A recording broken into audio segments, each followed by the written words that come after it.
Bula Vinaka and warm greetings, everyone. All protocols observed. Hope all of you are doing well and safe. And thank you very much for joining us for the webinar on labeling and packaging Australia market, which I believe is very important for a lot of exporters and a lot of SMEs currently. And we thankful that we have got an expert available to us that is going to assist us through the process.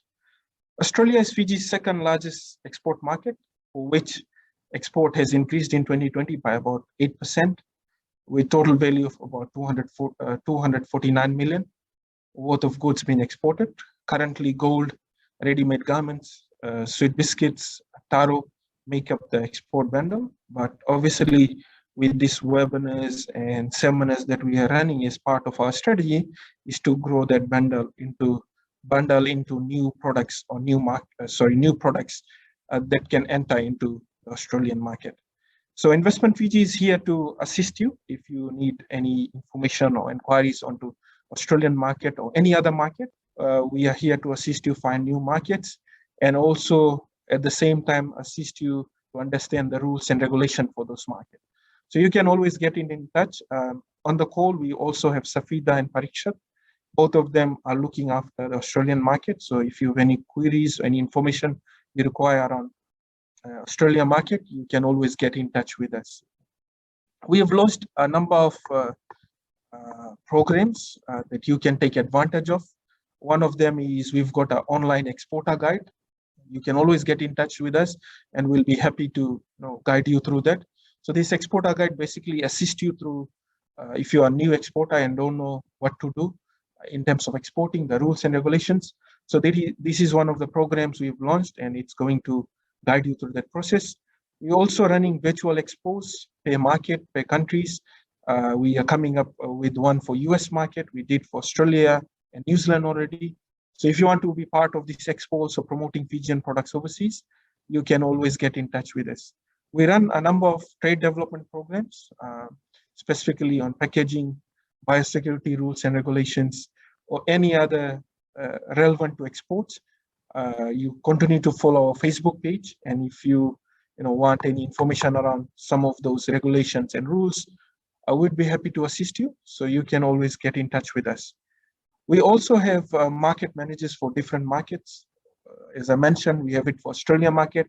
We also have it for New Zealand, US, China, Japan. So if you're keen into those markets, you always can get in touch with us and we'll be happy to assist for you to enter those markets. And for today, I think it's an important topic that a lot of us are not aware of and would be happy to understand rules and regulation around it.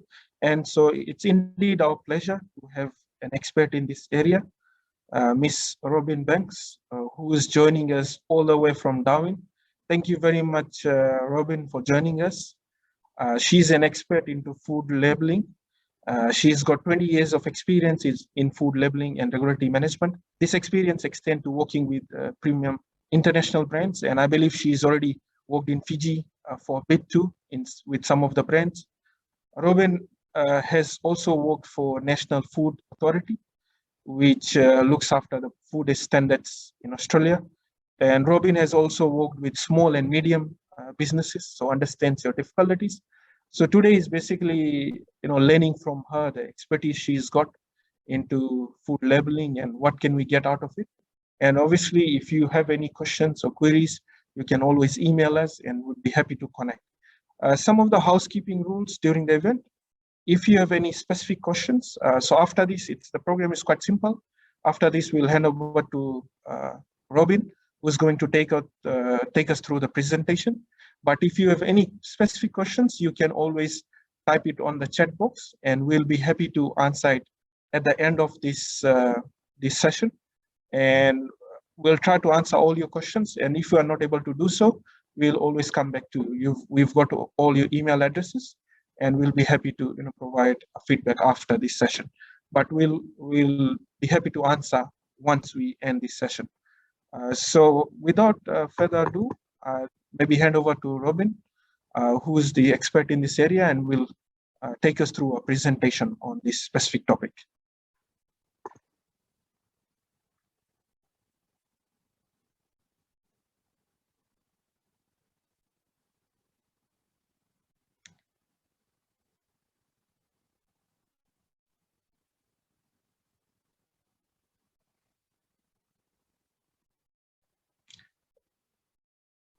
Robyn, over to you. I think yes. Unmute, yes, first. That always helps. Nothing like a silent presentation. Thank you, Kamal and the team at Investment Fiji for asking me to present today on food labelling. It's one of the things I really love talking about. So hopefully I won't just prattle on and go too far over time. So I'll get into it straight away. So what we're going to talk about today is legibility requirements, date marking of the foods, ingredient labelling, what is required for foods, warning and advisory statements and declarations, percentage labelling of foods. We're going to look at what's needed for your nutrition information on labels and getting your claims right, which is sometimes a little bit complicated in this day and age with your claims. We'll also have a touch on a little bit on net content labelling and also country of origin labelling. So the first thing we'll look at is legibility of your food labels. You have to make sure that what's on your food labels is able to be read by the consumer so they can make the right choices about the type of food they want. So the legislation requires you to make sure that the information is legible and easy to read.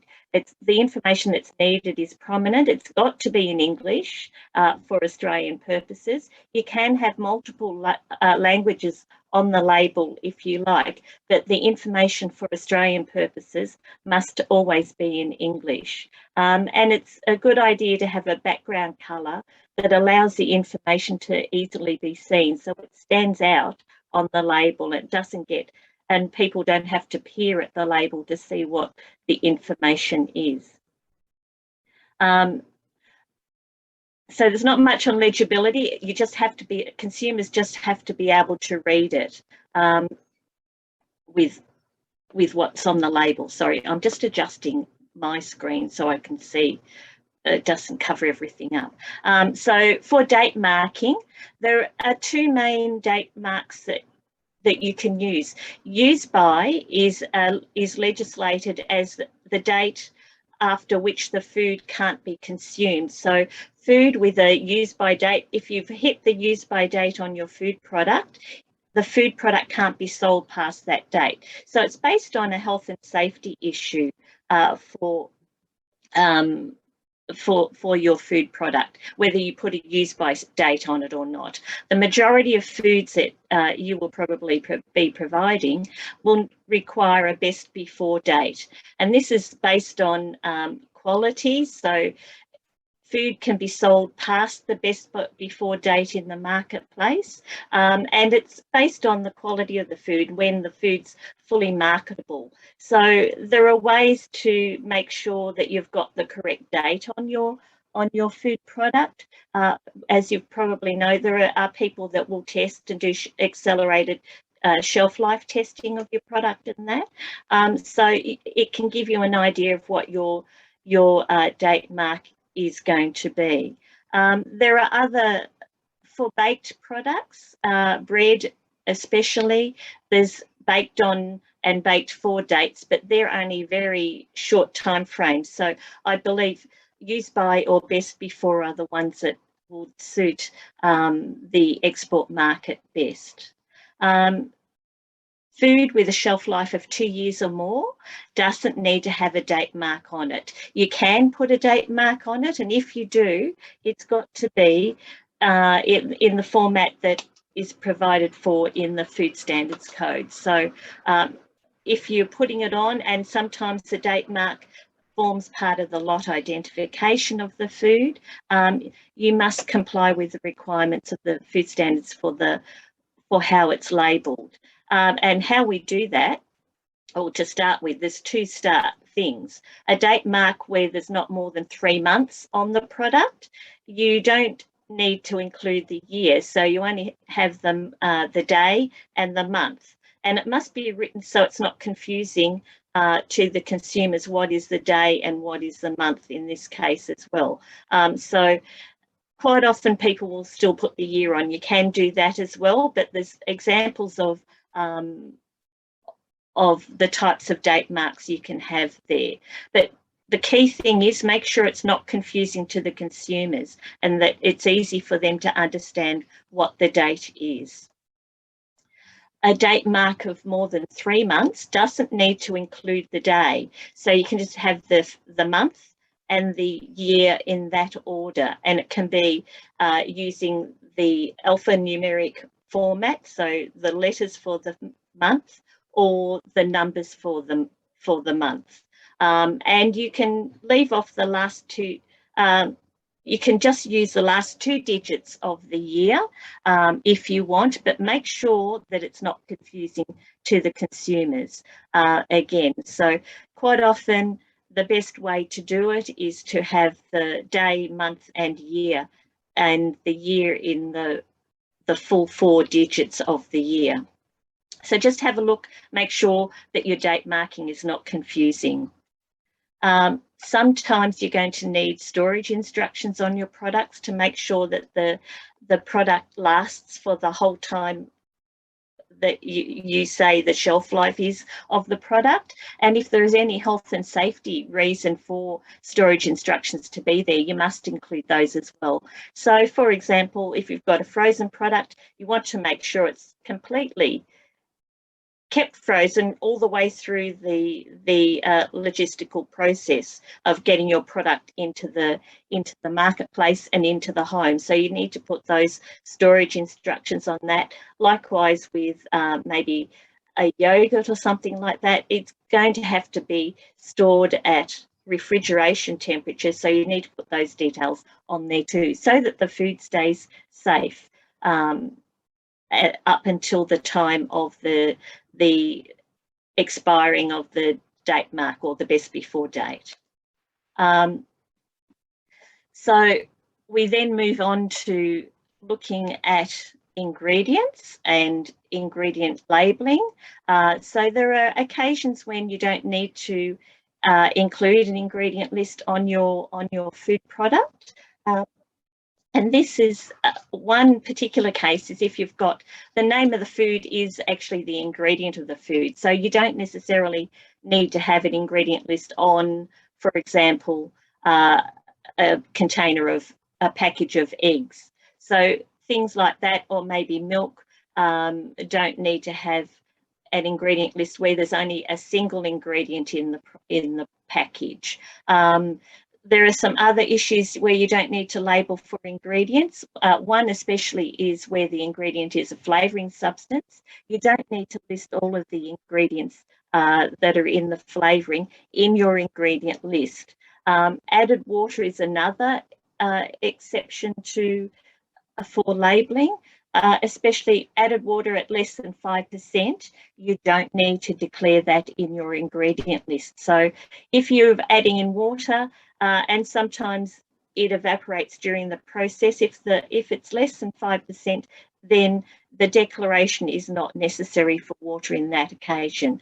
Processing aids also don't need to be declared in your ingredient list. So if you've got a processing aid to help your process through, then, and there's no function in the final food, then you don't need to declare that processing aid. There is an exception to the exemption though, and that's when any of those foods contain allergens, for example, that need specific declaration. And we'll talk about allergens and that a little bit further on. But with your ingredient statements, the ingredients need to be listed by their common name or something that describes the true nature of the food. Or there is a section in the Food Standards Code that allows you to use generic names. So there are generic names for milk solids, there's generic names for herbs and spices. So you can use those as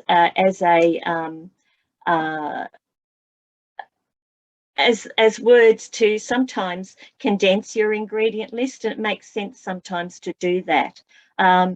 There are specific declarations for some ingredients, so your allergens come into that again, so we will talk about that in a little while. And all of your ingredient lists, your ingredients must be listed in descending order by ingoing weight. So in some other markets, I think in the EU, for example, if there's less than 2% in the final food, you can put those ingredients in any order. That isn't the case for Australia. Every ingredient must be in descending order of ingoing weight. You can declare, there are some things that you can do differently with your ingredient list. If you've got dehydrated or concentrated ingredients that are reconstituted during processing, you can list them as the reconstituted ingredient. So if you've added concentrated orange juice into your product, and when it's taken back to its original form, so reconstituted back to its original form, it may give a higher looking amount, but still legitimate. You can actually declare that orange juice as rehydrated or orange juice from concentrate or something like that. So you just need to pick your wording on that to make sure that people understand that it did come from a concentrate in the first place. And if the product's to be reconstituted prior to consumption, you can list the ingredients as the reconstituted form. So an example of that would be a dehydrated soup mix, for example, and it's mixed up with water for consumption in the home. You can actually declare all of your ingredients in the reconstituted form, and you must state that on the package when you're putting your ingredients in, that it's based on the reconstituted form. Compound ingredients going into your ingredient list, there's a couple of rules around this. Where the compound ingredient is 5% or more, it needs to be broken down into its own ingredients. Now, there's a couple of ways you can do it. You can declare it as the name of the compound ingredient and then all of the ingredients that are contained in that compound ingredient. So, for example, you might have a biscuit that's got chocolate chips in it, and there's 7% chocolate chips in your biscuits. So in your ingredient list, you can declare the chocolate chip as an ingredient and then break it down into its individual ingredients within the ingredient statement. There's another way you can do it. You can split out all the ingredients within the ingredient list. So if, for example, you have you've got a chocolate flavoured choc chip cookie. It may be that you want to split, you've got cocoa powder in the biscuit base and you've got cocoa powder in your compound ingredient. You can split all of your ingredients out, combine your cocoa ingredients together within the ingredient list. It might work all right for you to do that and give you a more streamlined ingredient list, but it may work the other way, because we'll get into talking about percentage labelling again later on, and there are some rules around that which might err you on the side of just declaring the compound ingredient and in brackets all of those ingredients. So there's a few ways you can deal with compound ingredients when there's 5% or more. If there's less than 5% of the compound ingredient in the product, so you're a bit light on, you're only having lightly chocolate chipped cookies, so you're only putting 4% in, you need only declare the chocolate chips in that type of product, unless there's an allergen within the chocolate chips, you must declare that, or there's a food additive that has a function in the final food. You must declare those food additives in your ingredient list. So you need to work out any of those additives that are added, come by way of your compound ingredient, if they have a function in your final food, in determining whether they have to be put into your ingredient list or not. Talking about food additives, there's a specific way to declare food additives for Australia. You must declare the class name. So it might be a colour, it might be a flavour, it might be an emulsifier, it might be a gelling agent. You need to declare the class of the food additive, and there's a list of those within the Food Standards Code of what you can use, and they're standard to what else is used in other places as well. Now, the way you declare that then with the food additive, in brackets, you can declare the name of the food additive, or you can include the food additive number.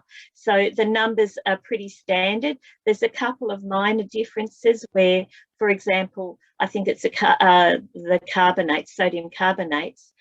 In other countries, they may split it out into 501, 502 in the small Roman numerals. But for Australia, that some of them are grouped together and they just have the standard food additive numbers, such as 500. And I think that's for the sodium carbonates. So you can declare it as either the name. The name might look consumer friendly to you, so you can use it that way. Or if you don't like, and it's a really long name, having the number there is perfectly okay as well. And also, there is permission. They do provide for including the E in front of the numbers, which is the European format normally. You can have the E in front of the food additive number with all of that. So there are some food additives where you must declare them all the time. The MSG group, or the monosodium glutamate group of products, whether they're added as a flavour or for some other purpose, they must be declared in the ingredient list. Also, caffeine, whether it's added for a flavour or for another purpose, must always be declared in the ingredient list as well.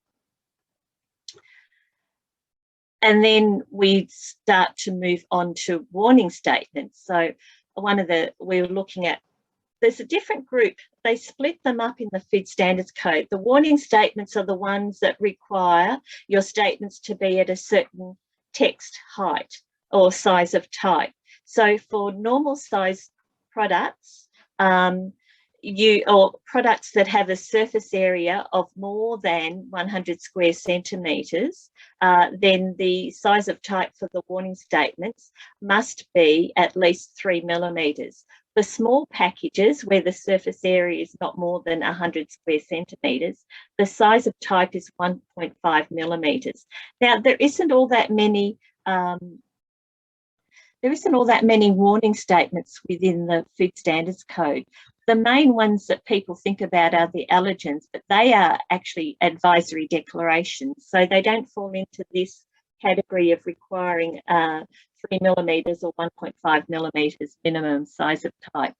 One of the warning statements that we have is regarding royal jelly, and that's because it can cause fatality in some people that have asthma or are allergic to royal jelly. So that's why we have that. There's not many products that have that in it, so you don't see it around all that much. And just last year, the Food Standards, Australia-New Zealand Food Standards, brought in a warning statement for alcoholic beverages regarding pregnancy and the consumption of alcohol. Now, that's a new requirement, and when they brought it in, there were 3 years to implement. So it comes into effect. Every product that is requiring a pregnancy warning statement on it must have that label on it by July 2023. So that's covered in the standard for alcoholic beverages, and also in some of the earlier standards regarding what's required with food packaging and food itself. So that is coming into effect, and it's for alcoholic beverages with more than 1.15% alcohol volume. So just make sure if you're selling planning to export alcoholic beverages to Australia, that you follow through on the warning statement as well. There's, for the size of the bottle or the size of the package, the size of the type, and what's required with the logo and the statement varies. So there's different size of types for different package size, so maximum dimension of the package. With our advisory statements, now these don't require a specific size of type, but they need to be, and the wording's not mandated, but it needs to reflect the intention of the standard. Some of the ones that we have are the so-called sugar replacers, and they can have a laxative effect if there's an excess consumption of the product. And mostly you find it in confectionery products, the sugar-free confectionery products, but there are some other products out there that add lactitol or maltitol or sorbitol or polydextrose to their products. And if you've got more than 10% or more than 25% in the product, or you've got a combination of them, you need to have this statement that there's an excessive consumption may cause a laxative effect, so that people know not to have too many of those, because it may not be a pleasant effect for them. So there are other advisory statements that you need to be aware of as well. One is bee pollen, and some of the beverages from cereals and nuts and seeds, or indeed milk and soy milk beverages, where there's a specific fat or below a specific fat content or protein content, then there must be a statement that it's not a suitable complete milk replacement for children, and it's varying ages. It's either 2 years, 5 years, depending on the protein content or the fat content. So you need to be aware of that if you're providing products along those lines. If you've got aspartame or aspartame acesulfame in the salt in the food, you need a statement to state that the product contains phenylalanine, and that's due to there are some people that can't process phenylalanine at all, so they need to stay away from those types of from those products that have those ingredients in them. Guarana or extracts of guarana must have a statement that it contains caffeine, and where quinine's added, that the food contains quinine. The one that's changed recently, only this year, in late February this year, is the plain English allergen labelling has come into the Food Standards Code, and it's been brought in. There's no change essentially to what happens with allergens. What they've done is they've now specified how you put it on your label. That is the change that's occurred here. So they've defined required names for when you're labelling your allergens. Previously, they left it up to the individual company to determine what they had to do, and they brought in it was a blanket tree nuts requirement. What they've done now is they've listed the individual nuts that are of concern. Coconut is not one of them. It's never been an allergen of concern for Australia. So what they've done, they've given us required names we must use. They've stated how it must be declared within the ingredient list, and it says that it's brought in a size of type, but it's brought that in to state that the allergens that you put into your product, when you're labelling them in your ingredient list, the size of type of the allergen must be at least the same size of type as the other ingredients. So essentially, yeah, don't change the size of type. You can make it larger if you like, but don't make it smaller. You must also declare your allergen in bold font. so that it stands out for the consumer. And if you've got several ingredients that have the same allergen within your ingredient list, then you must declare the allergen for each of those ingredients. So, for example, if you've got cream and you've got cheese in your ingredient list, you must declare that it comes from milk for each of those ingredients. If you have, for example, wheat flour, you can highlight the wheat in bold font in the name of the ingredient. But if you have an ingredient like buttermilk, where buttermilk is one word, you must actually declare the milk in the format that's required in brackets after the buttermilk. So yeah, they're just setting up a regime so that everybody does things the same way, so that consumers become used to the way things are declared, so they don't pick up and consume foods that are going to make them ill or cause really severe reactions and sometimes life-threatening ones. So yeah, so it must be next to your allergen declaration, must be next to the ingredient name unless it's identical to the ingredient name itself. The other new thing that's come in is for processing aids. Normally we don't declare processing aids. What people have done in the past is if there is a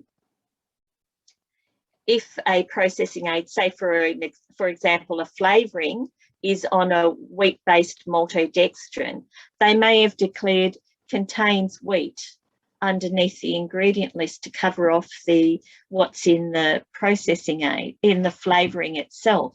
But in this case now, you must declare, if there's an allergen in your processing aid, you must declare that there's a processing aid in your ingredient list and that what the allergen is. So for a flavour, for example, you might list your flavouring as maybe your final ingredient in your food product.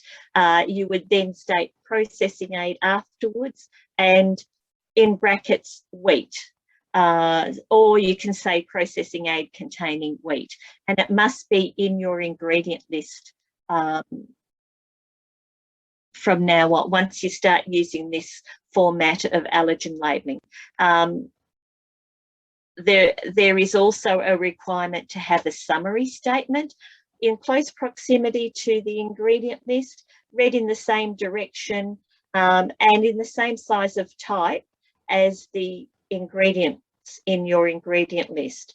So what it must do, it must have contains as the first word, and then list all of your allergens that are in your product. So it's to give people an easy stop to say, oh yeah, it's got all of those in it, and then they can go to the ingredient list and find out what foods they are that have those allergens in, and so they can make the decision themselves. There are some exceptions to requiring allergens to be labelled, and these haven't changed. They're the same as what were there previously. Wheat with glucose syrup that's derived from wheat starch, where all of the gluten possible has been removed, and there's not more than 20 milligram per kilo of gluten in the product or in the glucose syrup, you don't need to declare that the glucose syrup is from wheat. For fish, I think it's isinglass from fish swim bladders, which is used in wine. For clarification, you don't need to declare that. For soy oil, which has been degummed, neutralised and had all of the protein matter removed from it, you don't need to declare soy oil if that's the case. For barley, oats and rye, and also for wheat, if it's used in beer or spirits, you don't need to declare the wheat, the barley, oats or rye in those situations. So make sure if you're doing those sorts of products, just check that you've got those covered off okay from declaration for allergens point of view. Now, how do we declare those allergens? Well, they've given us a whole list of what to do and how to do it. So in the first column, we have what you need to declare in the ingredient lists. In the second column, it's the required names for other declarations, including summary statements. So you've got your lists there. Of note, barley, oats and rye, you declare them as a cereal in your ingredient list, but in your summary statement, your contain statement, you declare it as gluten. Okay, so for wheat, it's a little bit different because some people are allergic to wheat as a cereal. They may not necessarily have a problem with gluten. So for wheat, they're requiring you to declare wheat in the ingredient list and gluten in your summary statement along with the declaration for wheat. Okay, so people can work out what is necessary for them in that case. The nuts, we've got almonds, Brazil nuts, cashews, hazelnut, macadamia, pecan, pine nut, and pistachio and walnut. So they are the nuts that have been listed. And previously, the fact that they included tree nuts would have brought in some other nuts that weren't of concern for the Australian consumer. So they've now specified the types of nuts, so that has made it a little bit clearer for manufacturers in what needs to be declared. And they've also, we've got crustacea, egg, fish, lupin, milk, and they've brought in mollusk as well. So that's a different form of declaration for allergens. They were always in the list, but the way of declaring mollusks, they've separated that out. And peanuts, sesame seeds, soy and soybean are also there. I've got an example of how to declare these in your ingredient list. So it's a cheesy salad dressing. So we've got milk in the cheese, we've got whole egg there, we've got sulfites present in a preservative, and we've added, there's Worcestershire sauce in there as well. So it's got a whole heap of wheat, barley and fish. And then we've also got wheat flour, we've got soy in the vegetable gum, there's milk in the flavour, and that would be there as it's probably maybe lactose as a carrier for the flavour. And we have also a processing aid somewhere that's got soy in it. So how do we label the contain statement? It's underneath, they're in bold font as well, same size type as the ingredients, and we list all of them there again. We only need to list the wheat as a cereal, and we need to declare gluten for the wheat, the barley, the wheat and the barley in there, and soy as well, and fish. So that gives you an idea of how to declare those ingredients in the allergens in your ingredient list and the summary statement. I haven't covered the may contain side of things here because that's voluntary and is based on best practices and HACCP analysis of what your process is like. So if there's a potential to include, if there's an issue of you can't necessarily get rid of any other cross-contamination from other allergens, you need to have a look at what you might do with a may contain statement. So just make sure that you've got your processes right and you get rid of any potential cross-contamination there. I might point out that about half of the recalls of food products in Australia are due to allergen labelling. So it pays to work on make sure your allergen labelling is correct through your whole process to make sure that your label is correct so that your product doesn't end up with a product recall. And there are, yeah, it's probably about, I think there's about 200, between 200 and 300 recalls every year in Australia, and about half of them are for allergen labelling, incorrect allergen labelling. Another example here that we have is, it's like a muesli bar. This is a multi-pack, and there's five individual bars in there. So again, you've got these, it's got oats in it, so you declare your gluten in your summary statement. You've got wheat, so that gets included in your summary statement, as well as the milk and soy.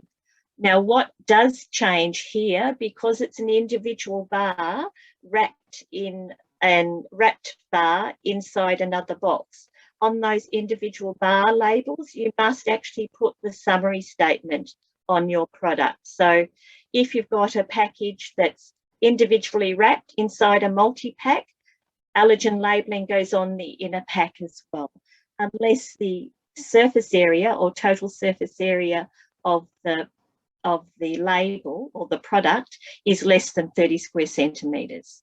Okay. And we'll move on to percentage labelling, which we touched on in the ingredient list. Essentially, if it's a characterising ingredient or component, or it's mentioned in the name, you have pictures or other words of specific ingredients in your products, you must label it for percentage labelling. There is an issue if the variation doesn't govern the choice of the consumer. So you declare it as a percentage. Obviously, it can be declared in your ingredient list. If it's 5% or more, you can round to the nearest whole number. Below 5%, you round to the nearest 0.5%. You can declare it in brackets in your ingredient list, or you can list it as a separate statement in on your label underneath your ingredient lists. An example of characterising components would be cocoa solids in chocolate. So people think of, when they think of chocolate, they think of the amount of cocoa solids in it. So declare your percentage cocoa solids there. And potentially for milk chocolate, you can declare the milk solids as well. That potentially is also something that consumers will buy a product based on. Here's an example here. We call our biscuit the chock-a-block full of dark chocolate bits. So we declare the dark chocolate percentage there. I've also put in the allergen labelling there for you as well,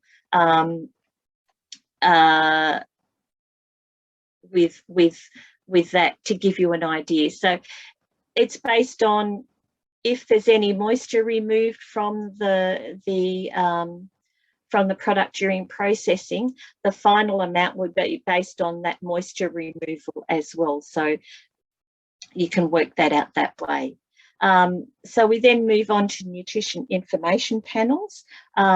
These need to include the number of servings in the package, the average quantity of the serving size, the average energy content, protein content, fat, saturated fat, carbohydrate, that's available carbohydrate for Australia, sugars, and sodium. These are the standard ones that you'll have on your nutrition information panel. If you have claims on your product, you then need to add to the information in your nutrition information panel. The available carbohydrate is different. If you're doing products for the US, for example, their carbohydrate amount is different to the Australian amount. For Australia, we remove any unavailable carbohydrate or dietary fibre from the total carbohydrate amount. So for Australia, you can work out the available carbohydrate by subtracting from 100 your protein, your fat, your ash, your alcohol, your dietary fibre, and any other unavailable carbohydrate. I think I've got a lot of them there. So you can do it by difference, or you can analyse it as well. or you can work out what it is that you've added in yourself. Excuse me. Oh, and if you've made a claim, you must include those other nutrients that are subject to the claim in the nutrition information panel. And we'll touch on claims in a little while. That's the standard panel that we have. And this is a format that must be used. If you're exporting to the US, they have a different format, and that's not permitted in Australia. This is a standard that we must use. You can add in your other nutrients underneath the entry for sodium. If you've made a claim, for example, about maybe your trans fat or saturated fat amount in your product, you will need to add in, you will need to declare also monounsaturated fats, polyunsaturated fats, and trans fats. You can put those entries in underneath the saturated fat area and group all the fats together. That's permitted. And there are, in Schedule 12 of the Food Standards Code, it lists, I think it's Schedule 12, it lists the types of nutrition information panel for different sorts of entries with the fats and that sort of thing. So you can have a look at that and just work out which one it is. But mostly other claims, you might claim vitamin C on your orange juice. Well, the vitamin C level would go in underneath the sodium amount there. There are energy factors for calculation of your energy amounts for Australia. These vary again as well in some instances. Fat is 37 kilojoules, available carbohydrate is 17 kilojoules, protein is 17 kilojoules, unavailable carbohydrate, including dietary fibre, is 8 kilojoules per gram for its energy factor. So if you look at the US label, for the same product, their carbohydrate level, their energy amount will be higher because they'd be using something like the 17 kilojoules to calculate their energy amount. So for Australia, you use 8 kilojoules to calculate, for the dietary fibre, to calculate your energy. Alcohol has 29 kilojoules per gram, and the sugar replacers, so your sorbitols, your polydextrose, your isomalt, they all have different energy factors. So if you're using those in your products, make sure that you have a look at what the energy factors are for those. There are exemptions for your including a nutrition panel. Alcoholic beverages are one of those. Herb spices, herbal infusions, tea and coffee, you don't need to put nutrition information panels on those. Vinegar, salt, kava doesn't need one either. If you're selling food additives and processing aids or single ingredient foods like those ones there, gelatin, water and ice makes sense. Jam setting compounds and other beverages, you don't need to put the nutrition information panel on those. But you may need to provide the information to the people that import from you in order for them to provide information to consumers when they ask. So you need to have it prepared. You don't necessarily need to have it on your label. And food in small packages. A small package is not more than 100 square centimetres of total surface area of the package. It isn't the label amount, it's the total package. So how do you work it out? You can get it analysed in a laboratory if you like. There's a nutritional panel calculator on the Food Standards website. That's their website there, and they actually have a calculator there. You can go in and use that. They have quite a number of food ingredients listed in that calculator area. You put in your own recipe and your own amounts, and it will calculate through. It will only give you the standard nutrition information panel. If you have other claims that you want to make, you'll have to get that analysed yourself to make sure that your claims are correct. But they will give you the standard information from that. You can also get information from your suppliers. So use your suppliers quite heavily to get the information from them. And there are other food composition tables and databases out there. Now, with your claims, if you're making claims, there's nutrition content claims, which are the absence or presence of a nutrient.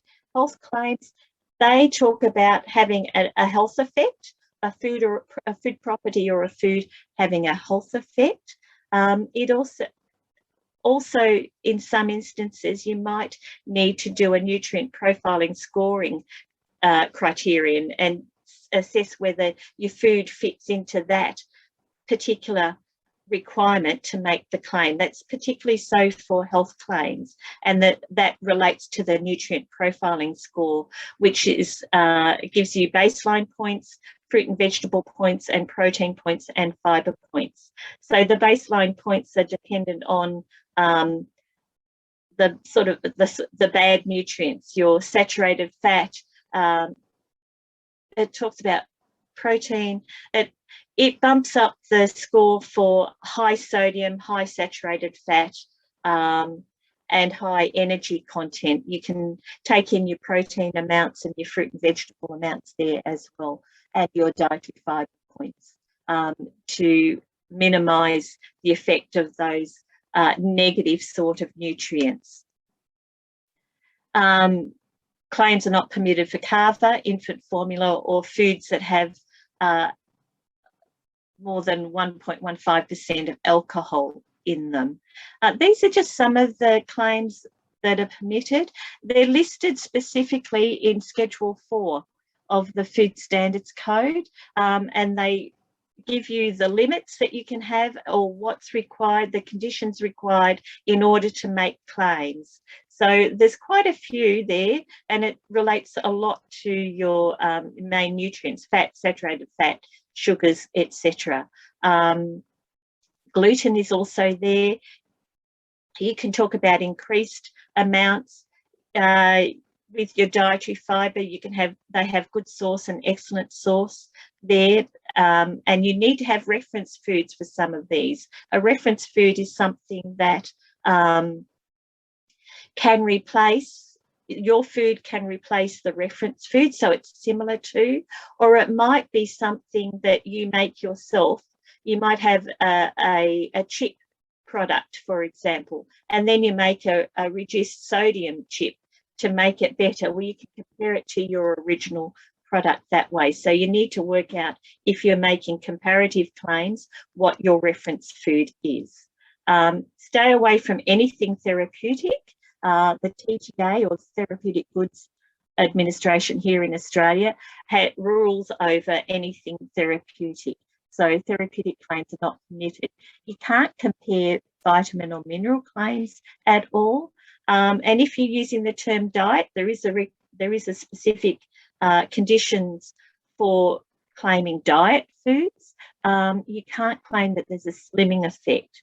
And make sure that you've got enough of the claimed nutrient and what you say complies. And if you're going for something, say a vitamin or mineral claim, make sure, well, especially get them tested and make sure that you've got the right amount on your nutrition information panel. We can find information about nutrient claims or health claims. These are listed in the standard 1.2.7. There's a standard for vitamins and minerals. Schedule 4 lists all the types of claims that you can make.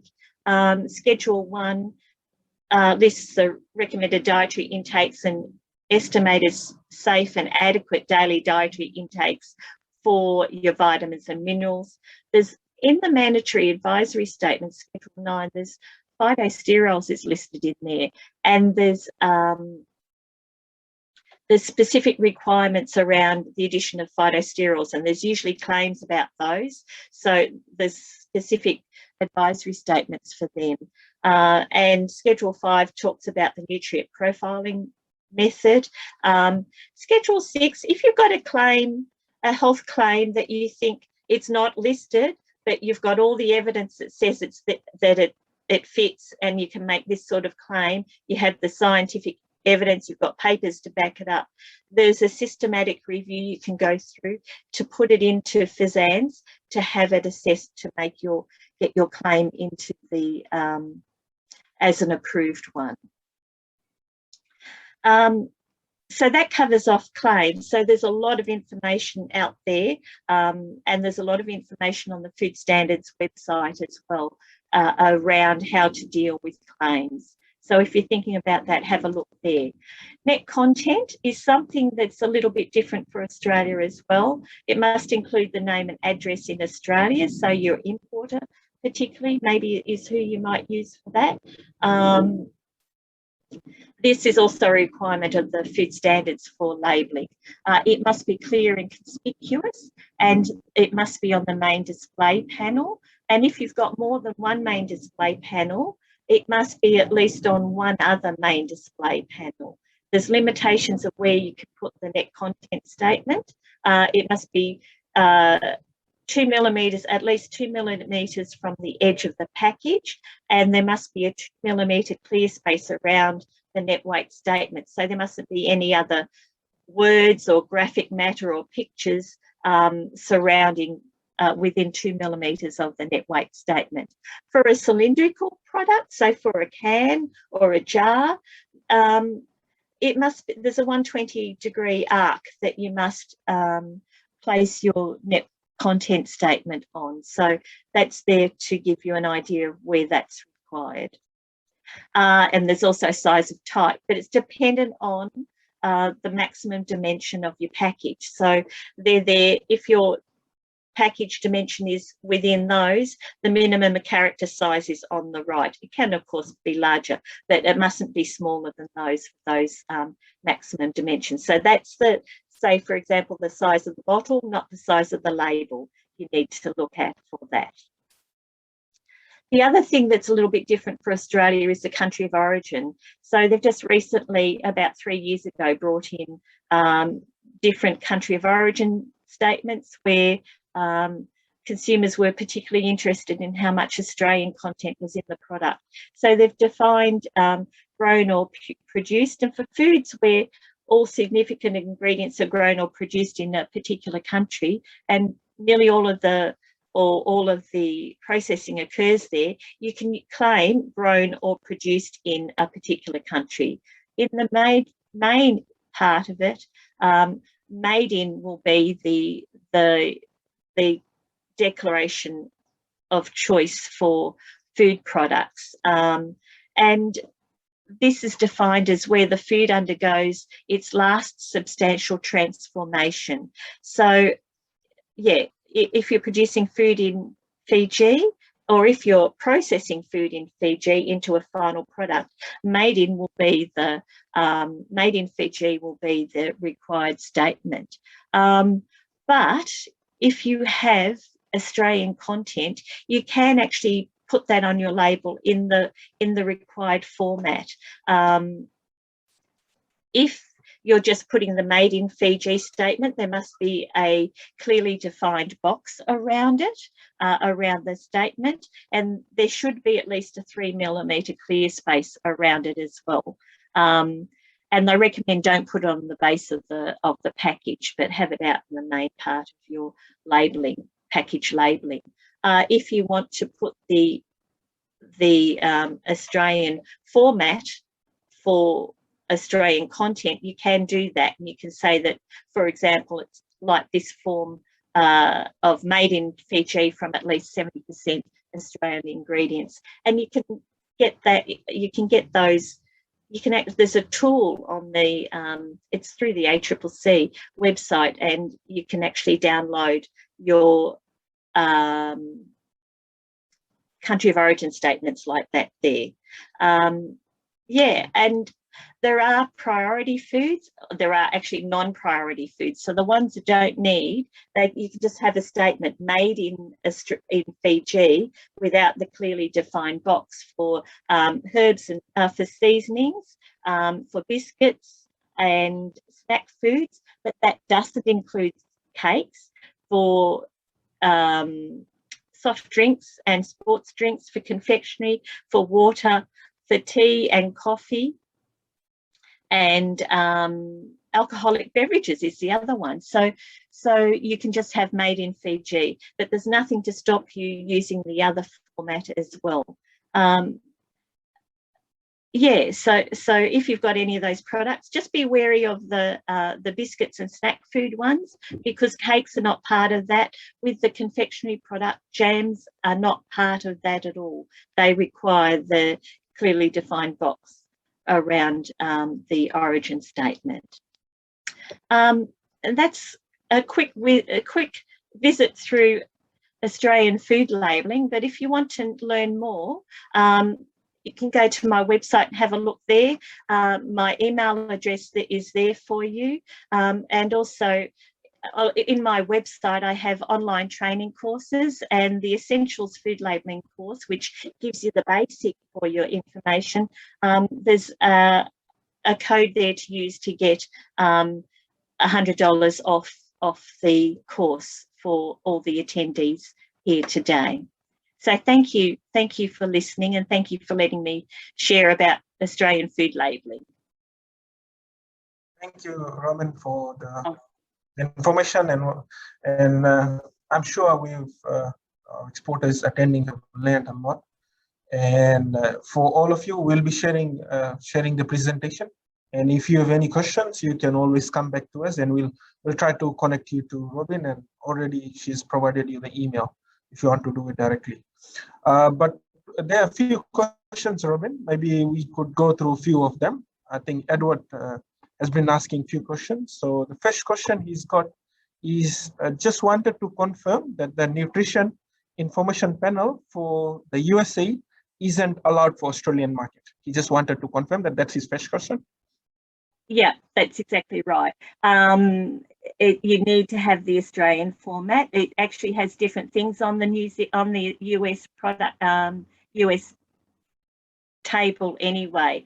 And one thing I actually should mention, products coming into Australia, they have to go through, they'll go through quarantine. And there's the imported food inspection program, and labelling will be looked at. And if there are some things that aren't correct, the food will not necessarily get through. So yeah, you need to have the Australian Nutrition Panel on. Okay, thanks, Robyn. The other question he's got is, says Kava is exempted from to have the nutritional information panel. Yes. For all packet size, or does it matter based on packet size? No, that's for all packet sizes. Yeah. Yeah. Okay. You may need to provide it though, because some people might ask for it. So you need to have the information available. In Australia, if somebody wants to ask, say, at the point of sale, they want to ask about it, they're supposed to be able to give them the information. So it might be that you provide it to your importers and that, so that they have the information available. But you don't need it on the label as such for Kava. The other question he has got is, food labeling experts provide services to review packaging to make sure they are compliant for Australian market. And if so, what is the cost like? So, okay. Okay. Yes, I can. Yes, we can. But the cost generally depends on the type of product and how complicated it is, and if you're putting other claims in that. Generally, a standard product, and provided all the information is there as well, the majority of the information is there. Generally, where it's sort of a fairly clean sort of label with the information available in that, it's usually $250, or for Fiji, that is what it would be for a standard thing, because I don't have to add GST to that. Yeah. So it's around about that, but we need to have a chat about what the product is and yes, sort of what you want to say about your product and that. Yeah. We have a few other questions. Gary is asking, where can we find a little more definition of available carbohydrates, please? Okay, well, I can actually put that in an email and send through to Safida for forwarding on, if you like. I can do that, because it's essentially a copy and a paste, and I'll give you the reference details for which standard, where it is, in case you, and a link to the standard as well, if you like. Okay. So for Gary and everyone, once we've got all your email addresses, we'll share that information across. So if you have any question, you can always come back to us, and we'll do the linking. Also, there's another question, Robyn. It's from Claire. She says, can the allergen advisory statement be stated before the ingredient list, or it is mandatory to be stated after the ingredient list? Okay, yeah, that's interesting. It's to be in close proximity. Let me have a look and come back to you on that as well. Generally, I guess we've gotten used to it in Australia that it's followed the ingredient list, because people did that as a voluntary issue. Let me give you the exact wording of it, and I'll come back in an email to you on that as well. Thanks.